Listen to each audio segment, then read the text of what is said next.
গল্প কবিতা পাঠে সকলকে স্বাগত। আজকের গল্প রবীন্দ্রনাথ ঠাকুর রচিত শুভা। মেয়েটির নাম যখন সুভাষিনী রাখা হইয়াছিল, তখন কে জানিত সে বোবা হইবে।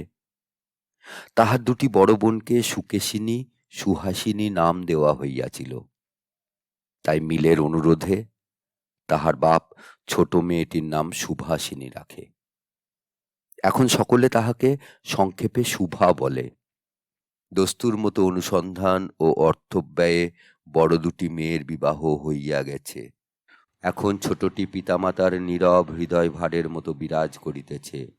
যে কথা কয় না, সে যে অনুভব করে, ইহা সকলের মনে হয় না। এই জন্য তাহার সাক্ষাতেই সকলে তাহার ভবিষ্যৎ সম্বন্ধে দুশ্চিন্তা প্রকাশ করিত। সে যে বিধাতার অভিশাপ স্বরূপে তাহার পিতৃগৃহে আসিয়া জন্মগ্রহণ করিয়াছে, একথা সে শিশুকাল হইতে বুঝিয়া লইয়াছিল। তাহার ফল এই হইয়াছিল, সাধারণের দৃষ্টিপথ হইতে সে আপনাকে গোপন করিয়া রাখিতে সর্বদাই চেষ্টা করিত।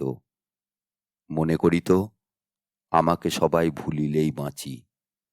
কিন্তু বেদনা কি কেহ কখনো ভোলে? পিতামাতার মনে সে সর্বদাই জাগরুক ছিল। বিশেষত তাহার মা তাহাকে নিজের একটা ত্রুটি স্বরূপ দেখিতেন। কেননা মাতা পুত্র অপেক্ষা কন্যাকে নিজের অংশরূপে দেখেন। কন্যার কোনো অসম্পূর্ণতা দেখিলে সেটা যেন বিশেষ রূপে নিজের লজ্জার কারণ বলিয়া মনে করেন। বরঞ্চ কন্যার পিতা বাণীকণ্ঠ শুভাকে তাহার অন্য মেয়েদের অপেক্ষা যেন একটু বেশি ভালোবাসিতেন। কিন্তু মাতা তাহাকে নিজের গর্ভের কলঙ্ক জ্ঞান করিয়া তাহার প্রতি বড় বিরক্ত ছিলেন। শুভার কথা ছিল না, কিন্তু তাহার সুদীর্ঘ পল্লব বিশিষ্ট বড় বড় দুটি কালো চোখ ছিল, এবং তাহার ওষ্ঠাধর ভাবের আভাস মাত্রে কচি কিশলয়ের মতো কাঁপিয়া উঠিত। কথায় আমরা যে ভাব প্রকাশ করি, সেটা আমাদিগকে অনেকটা নিজের চেষ্টায় গড়িয়া লইতে হয়, কতকটা তর্জমা করার মতো। সকল সময়ে ঠিক হয় না, ক্ষমতা অভাবে অনেক সময় ভুলও হয়। কিন্তু কালো চোখকে কিছু তর্জমা করিতে হয় না। মন আপনি তাহার উপরে ছায়া ফেলে, ভাব আপনি তাহার উপরে কখনো প্রসারিত, কখনো মুদিত হয়, কখনো উজ্জ্বলভাবে জ্বলিয়া ওঠে, কখনো ম্লানভাবে নিবিয়া আসে, কখনো অস্তমান চন্দ্রের মতো অনিমেষভাবে চাহিয়া থাকে, কখনো দ্রুত চঞ্চল বিদ্যুতের মতো দিকবিদিকে ঠিকরিয়া উঠে। মুখের ভাব বই আজন্মকাল যাহার অন্য ভাষা নাই, তাহার চোখের ভাষা অসীম, উদার এবং অতল স্পর্শ গভীর, অনেকটা স্বচ্ছ আকাশের মতো, উদয়াস্ত এবং ছায়ালোকের নিস্তব্ধ রঙ্গভূমি। এই বাক্যহীন মনুষ্যের মধ্যে বৃহৎ প্রকৃতির একটা বিজন মহত্ব আছে। এই জন্য সাধারণ বালক বালিকারা তাহাকে এক প্রকার ভয় করিত, তাহার সহিত খেলা করিত না। সে নির্জন দ্বীপ্রহরের মতো শব্দহীন এবং সঙ্গীহীন। গ্রামের নাম চণ্ডীপুর। নদীটি বাংলাদেশের একটি ছোট নদী, গৃহস্থ ঘরের মেয়েটির মতো। বহুদূর পর্যন্ত তাহার প্রসার নহে। নিরলসা তন্বী নদীটি আপন কুল রক্ষা করিয়া কাজ করিয়া যায়। দুধারের গ্রামের সকলেরই সঙ্গে তাহার যেন একটা না একটা সম্পর্ক আছে। দুধারে লোকালয় এবং তরুচ্ছায়া ঘন উচ্চ তট।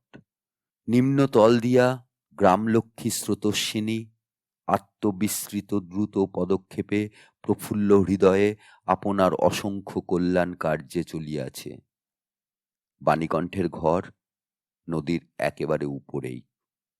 তাহার বাঁখারির বেড়া, আটচালা, গোয়ালঘর, ঢেকিশালা, খড়ের স্তূপ, তেঁতুলতলা, আম, কাঁঠাল এবং কলার বাগান নৌকাবাহী মাত্রেরই দৃষ্টি আকর্ষণ করে।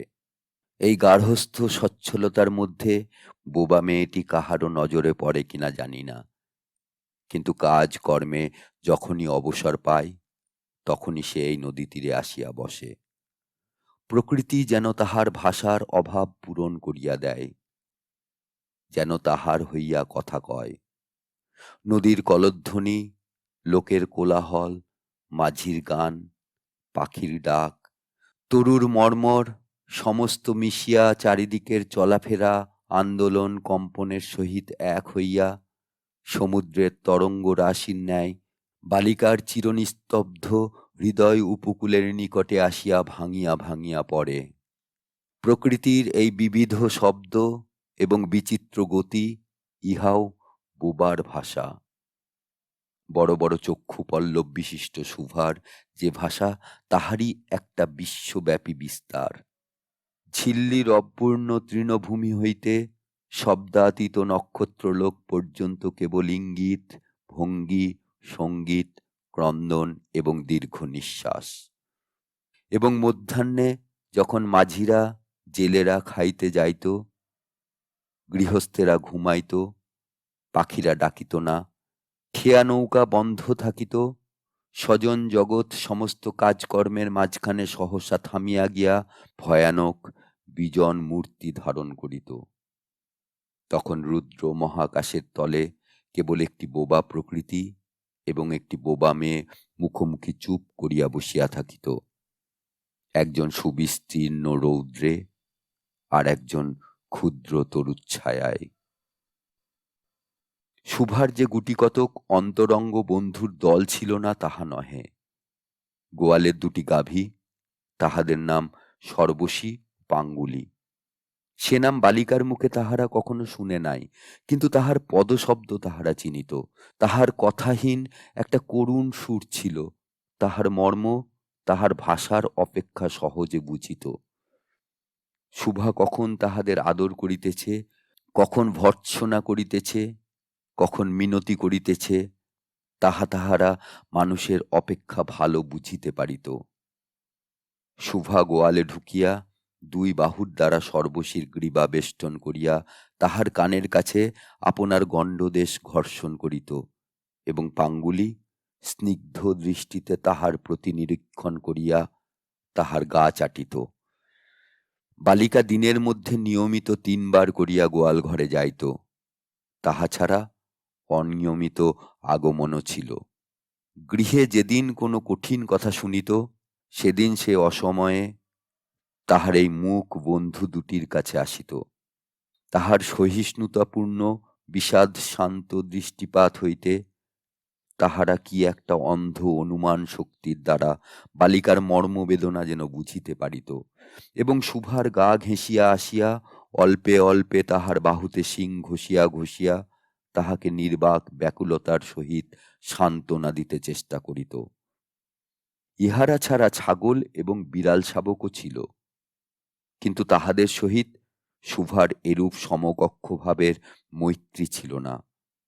তথাপি তাহারা যথেষ্ট আনুগত্য প্রকাশ করিত। বিড়াল শিশুটি দিনে এবং রাত্রে যখন তখন শুভার গরম কোলটি নিঃসংকোচে অধিকার করিয়া সুখনিদ্রার আয়োজন করিত, এবং শুভা তাহার গ্রীবা ও পৃষ্ঠে কোমল অঙ্গুলি বুলাইয়া দিলে যে তাহার নিদ্রাকর্ষণের বিশেষ সহায়তা হয়, ইঙ্গিতে এরূপ অভিপ্রায়ও প্রকাশ করিত। উন্নত শ্রেণীর জীবের মধ্যে শুভার আরও একটি সঙ্গী জুটিয়াছিল, কিন্তু তাহার সহিত বালিকার ঠিক কিরূপ সম্পর্ক ছিল তাহা নির্ণয় করা কঠিন, কারণ সে ভাষা বিশিষ্ট জীব। সুতরাং উভয়ের মধ্যে সমভাষা ছিল না। গোসাইদের ছোট ছেলেটি, তাহার নাম প্রতাপ। লোকটি নিতান্ত অকর্মণ্য। সে যে কাজকর্ম করিয়া সংসারের উন্নতি করিতে যত্ন করিবে, বহু চেষ্টার পর বাপ মা সে আশা ত্যাগ করিয়াছেন।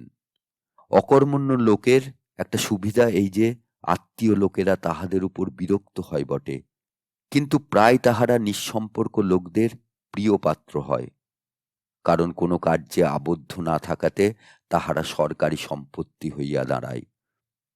শহরে যেমন একাধটা গৃহ সম্পর্কহীন সরকারি বাগান থাকা আবশ্যক, তেমনি গ্রামে 2-4টা অকর্মণ্য সরকারি লোক থাকার বিশেষ প্রয়োজন। কাজে কর্মে আমোদে অবসরে যেখানে একটা লোক কম পড়ে, সেখানেই তাহাদিগকে হাতের কাছে পাওয়া যায়। প্রতাপের প্রধান শখ ছিপ ফেলিয়া মাছ ধরা। ইহাতে অনেকটা সময় সহজে কাটানো যায়।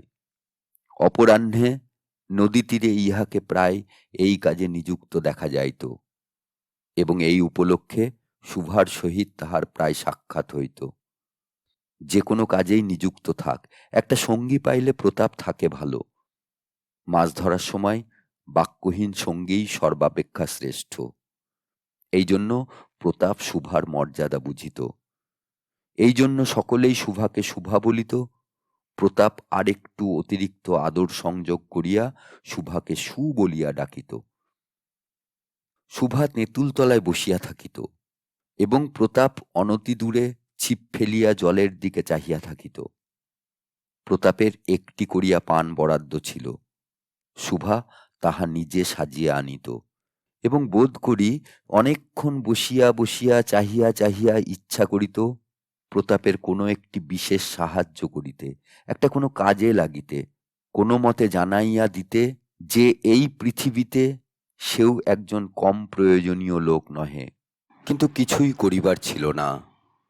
তখন সে মনে মনে বিধাতার কাছে অলৌকিক ক্ষমতা প্রার্থনা করিত। মন্ত্রবলে সহসা এমন একটা আশ্চর্য কাণ্ড ঘটাইতে ইচ্ছা করিত, যাহা দেখিয়া প্রতাপ আশ্চর্য হইয়া যাইত, বলিত, তাই তো, আমাদের শুভির যে এত ক্ষমতা, তাহা তো জানিতাম না। মনে করো, শুভা যদি জলকুমারী হইত, আস্তে আস্তে জল হইতে উঠিয়া একটা সাপের মাথার মণি ঘাটে রাখিয়া যাইত। প্রতাপ তাহার তুচ্ছ মাছ ধরা রাখিয়া সেই মানিক লইয়া জলে ডুব মারিত, এবং পাতালে গিয়া দেখিত রূপার অট্টালিকায় সোনার পালঙ্কে কে বসিয়া, আমাদের বাণীকণ্ঠের ঘরের সেই বোবা মেয়ে সু। আমাদের সু সেই মণিদীপ্ত গভীর নিস্তব্ধ পাতালপুরীর একমাত্র রাজকন্যা। তাহা কি হইতে পারিত না? তাহা কি এতই অসম্ভব? আসলে কিছুই অসম্ভব নয়, কিন্তু তবুও সু প্রজাশূন্য পাতালের রাজবংশে না জন্মিয়া বাণীকণ্ঠের ঘরে আসিয়া জন্মিয়াছে, এবং গোসাইদের ছেলে প্রতাপকে কিছুতেই আশ্চর্য করিতে পারিতেছে না। শুভার বয়স ক্রমেই বাড়িয়া উঠিতেছে। ক্রমে সে যেন আপনাকে আপনি অনুভব করিতে পারিতেছে, যেন কোনো একটা পূর্ণিমা তিথিতে কোনো একটা সমুদ্র হইতে একটা জোয়ারের স্রোত আসিয়া তাহার অন্তরাত্মাকে এক নূতন অনির্বচনীয় চেতনা শক্তিতে পরিপূর্ণ করিয়া তুলিতেছে। সে আপনাকে আপনি দেখিতেছে, ভাবিতেছে, প্রশ্ন করিতেছে, এবং বুঝিতে পারিতেছে না। গভীর পূর্ণিমা রাত্রে সে একদিন ধীরে শয়নগৃহের দ্বার খুলিয়া ভয়ে ভয়ে মুখ বাড়াইয়া বাহিরের দিকে চাহিয়া দেখে। পূর্ণিমা প্রকৃতিও শুভার মতো একাকিনী সুপ্ত জগতের উপর জাগিয়া বসিয়া, যৌবনের রহস্যে, পুলকে, বিষাদে, অসীম নির্জনতার একেবারে শেষ সীমা পর্যন্ত, এমনকি তাহা অতিক্রম করিয়াও থমথম করিতেছে, একটি কথা কহিতে পারিতেছে না। এই নিস্তব্ধ ব্যাকুল প্রকৃতির প্রান্তে একটি নিস্তব্ধ ব্যাকুল বালিকা দাঁড়াইয়া। এদিকে কন্যাভারগ্রস্ত পিতামাতা চিন্তিত হইয়া উঠিয়াছেন, লোকেও নিন্দা আরম্ভ করিয়াছে, এমনকি এক ঘরে করিবে এমন জনরব শোনা যায়। বাণীকণ্ঠের সচ্ছল অবস্থা, দুই বেলায় মাছ ভাত খাই, এজন্য তাহার শত্রু ছিল।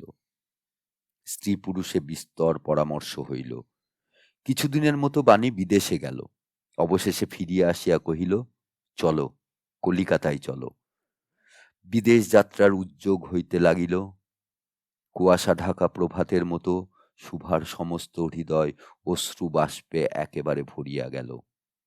একটা অনির্দিষ্ট আশঙ্কা বশে সে কিছুদিন হইতে ক্রমাগত নির্বাক জন্তুর মতো তাহার বাপ মায়ের সঙ্গে সঙ্গে ফিরিত, ডাগর চক্ষু মেলিয়া তাহাদের মুখের দিকে চাহিয়া কি একটা বুঝিতে চেষ্টা করিত, কিন্তু তাহারা কিছু বুঝাইয়া বলিতেন না। ইতিমধ্যে একদিন অপরাহ্নে জলে ছিপ ফেলিয়া প্রতাপ হাসিয়া কহিল, কি রে সু, তোর নাকি বর পাওয়া গেছে? তুই বিয়ে করতে যাচ্ছিস, দেখিস আমাদের ভুলিস নে, বলিয়া আবার মাছের দিকে মনোযোগ করিল। মর্মবিদ্ধ হরিণী ব্যাধের দিকে যেমন করিয়া তাকায়, নীরবে বলিতে থাকে, আমি তোমার কাছে কি দোষ করিয়াছিলাম। শুভা তেমনি করিয়া প্রতাপের দিকে চাহিল। সেদিন গাছের তলায় আর বসিল না। বাণীকণ্ঠ নিদ্রা হইতে উঠিয়া শয়ন গৃহে তামাক খাইতেছিলেন। শুভা তাহার পায়ের কাছে বসিয়া তাহার মুখের দিকে চাহিয়া কাঁদিতে লাগিল। অবশেষে তাহাকে সান্ত্বনা দিতে গিয়া বাণীকণ্ঠের শুষ্ক কপলে অশ্রু গড়াইয়া পড়িল। কাল কলিকাতায় যাইবার দিন স্থির হইয়াছে। শুভা গোয়াল ঘরে তাহার বাল্য সখীদের কাছে বিদায় লইতে গেল। তাহাদিগকে স্বহস্তে খাওয়াইয়া গলা ধরিয়া একবার দুই চোখে যত পারে কথা ভরিয়া তাহাদের মুখের দিকে চাহিল। দুই নেত্রপল্লব হইতে টপ টপ করিয়া অশ্রু জল পড়িতে লাগিল। সেদিন শুক্লা দ্বাদশীর রাত্রি। শুভা শয়ন গৃহ হইতে বাহির হইয়া তাহার সেই চিরপরিচিত নদীতটে শস্পশয্যায় লুটাইয়া পড়িল। যেন ধরণীকে, এই প্রকাণ্ড মুখ মানব মাতাকে দুই বাহুতে ধরিয়া বলিতে চাহে, তুমি আমাকে যাইতে দিও না মা, আমার মতো দুটি বাহু বাড়াইয়া তুমিও আমাকে ধরিয়া রাখো। কলিকাতার এক বাসায় শুভার মা একদিন শুভাকে খুব করিয়া সাজাইয়া দিলেন। আটিয়া চুল বাঁধিয়া, খোঁপায় জরির ফিতা দিয়া, অলঙ্কারে আচ্ছন্ন করিয়া তাহার স্বাভাবিক শ্রী যথাসাধ্য বিলুপ্ত করিয়া দিলেন। শুভার দুই চক্ষু দিয়া অশ্রু পড়িতেছে। পাছে চোখ ফুলিয়া খারাপ দেখিতে হয়, এজন্য তাহার মাতা তাহাকে বিস্তর ভর্ৎসনা করিলেন, কিন্তু অশ্রুজল ভর্ৎসনা মানিল না। বন্ধু সঙ্গে বর স্বয়ং কনে দেখিতে আসিলেন।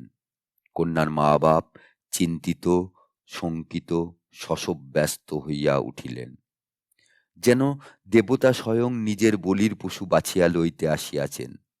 মা নেপথ্য হইতে বিস্তর তর্জন গর্জন শাসন করিয়া বালিকার অশ্রুস্রোত দ্বিগুণ বাড়াইয়া পরীক্ষকের সম্মুখে পাঠাইলেন।